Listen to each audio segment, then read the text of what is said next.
নমস্কাৰ বন্ধু বান্ধৱীসকল, স্বাগতম জনাইছোঁ আমাৰ চেনেলৰ আন এটি ভিডিঅ'লৈ। আজি আপোনালোকক অসম চৰকাৰ এখন অভিলাষী আঁচনিৰ বিষয়ে জনাবলৈ আহিছোঁ, যিখন আঁচনিৰ নাম অৰুণোদয় আঁচনি। আৰু এই আঁচনিখনৰ অধীনত বৰ্তমান সমগ্ৰ অসমত 19 লাখতকৈও অধিক হিতাধিকাৰীয়ে সুবিধা লাভ কৰিবলৈ সক্ষম হৈছে। তেন্তে আহক ভিডিঅ'টো আৰম্ভ কৰোঁ। বন্ধু বান্ধৱীসকল, প্ৰথমে আপোনালোকক মই জনাব বিচাৰোঁ যে অৰুণোদয় আঁচনিখন অসম চৰকাৰৰ এখন অভিলাষী আঁচনি। আৰু এই আঁচনিখন আৰম্ভ হৈছিল 2020 চনৰ 2 অক্টোবৰ তাৰিখে।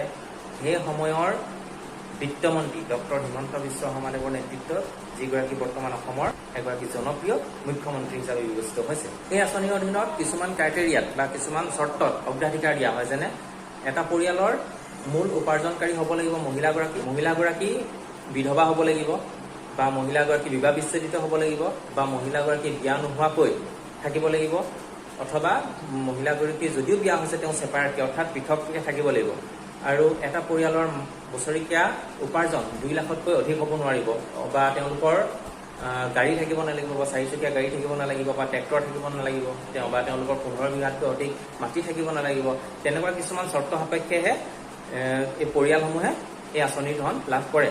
তো প্ৰথম পৰ্যায়ত এই আঁচনিৰ ধন 830 টকা আছিল, কিন্তু বৰ্তমান সেই আঁচনিৰ ধন বৃদ্ধি কৰা হৈছে আৰু ভৱিষ্যতে এই আঁচনিৰ ধন আৰু বৃদ্ধি হোৱাৰ সম্ভাৱনা আছে। বৰ্তমান আপোনালোক সকলোৱে জানে যে যোৱা 20 আগষ্টৰ পৰা অৰুণোদয় মাহ হিচাপে ঘোষণা কৰিছে অসম চৰকাৰে। অৰ্থাৎ এই সময়ছোৱাত 20 আগষ্টৰ পৰা এই এক মাহত যিসকল লোকে বৰ্তমান অৰুণোদয় আঁচনি লাভ কৰি আছে তেওঁলোকৰ মাজত এক সমীক্ষা চলোৱা হ'ব।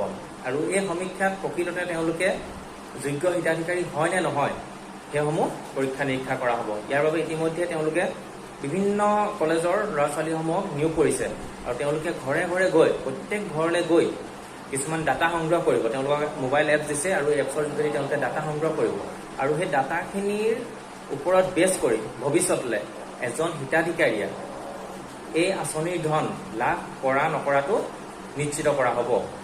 যদি তেওঁ যোগ্য বিবেচিত হয়, অৰ্থাৎ যিখিনি চৰ্ত সাপেক্ষে অৰুণোদয় আঁচনিৰ ধন লাভ কৰিব লাগে সেই চৰ্তখিনি যদি ফুলফিল কৰে, তেতিয়াহ'লে তেওঁলোকে আঁচনিৰ ধন ভৱিষ্যতলৈ লাভ কৰিব। আৰু যদি এই ক্ৰাইটেৰিয়াখিনি নকৰে এজন হিতাধিকাৰী, তেতিয়াহ'লে এই আঁচনিৰ ধন তেওঁৰ পৰা কৰ্তন কৰা হ'ব, অৰ্থাৎ তেওঁ ইয়াৰ পিছত আৰু তেওঁ কোনো ধন লাভ নকৰে এই আঁচনিত। ইতিমধ্যে ঘোষণা কৰা মতে এই সমীক্ষাটো, এই যি এক মাহ অৰুণোদয় মাহ হিচাপে ঘোষণা কৰা হৈছে, এই অৰুণোদয় মাহটো শেষ হোৱাৰ পাছতে নতুনকৈ অৰুণোদয় আঁচনিৰ অন্তৰ্ভুক্তিৰ কাৰণেও ব্যৱস্থা কৰা হ'ব।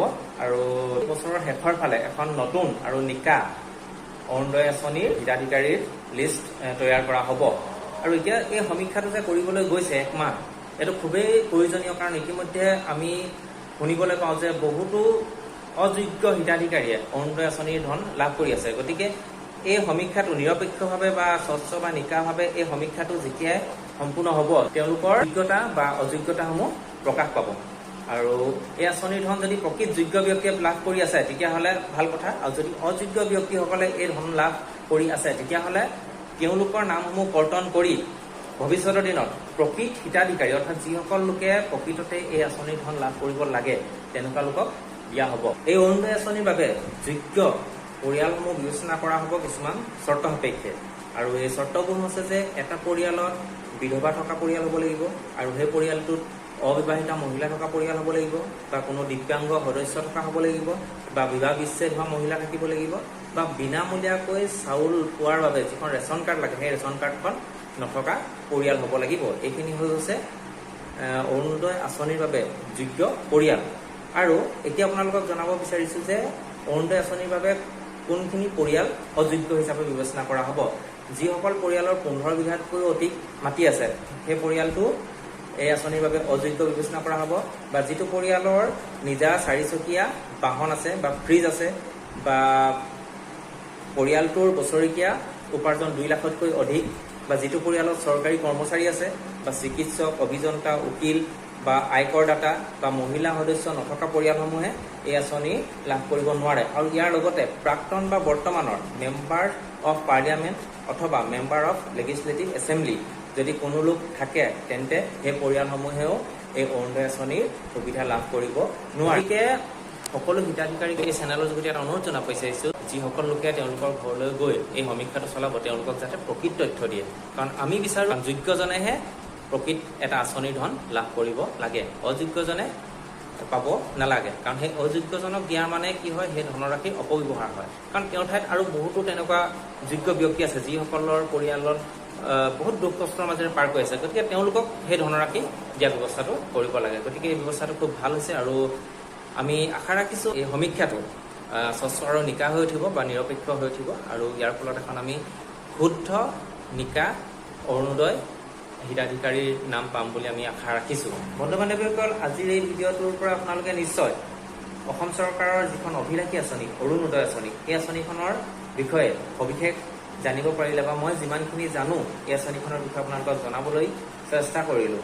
গতিকে আশা ৰাখিছোঁ আপোনালোকে এই ভিডিঅ'টো ভাল পালে আৰু বহুতো হয় নজনা কথা জানিবলৈ পালে।